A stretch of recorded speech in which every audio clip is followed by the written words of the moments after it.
Pagbukas niya, nagulat siya. Lalaki yung kumakatok, puro dugo damit, may takmaba, puro dugo. Sabi ng pare, ba't puro dugo ka? Father, nakapatay po ako ng tao. Ba't mo pinatay? Father, nag-uusap lang naman kami, nauwi sa pagtatalo. Ayaw niya pong magpatalo, Father. Kaya pinatay ko na lang siya.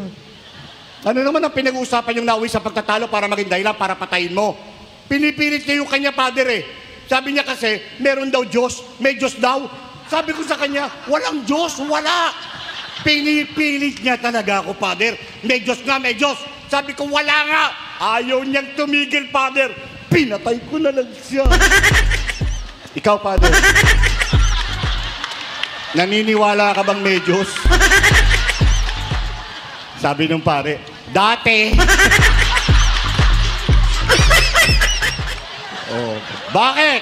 Kung sa inyo nakatutok yung palakol, maninindigan kayo? Ha? Kahit ako sabihin ko, chismis lang yan.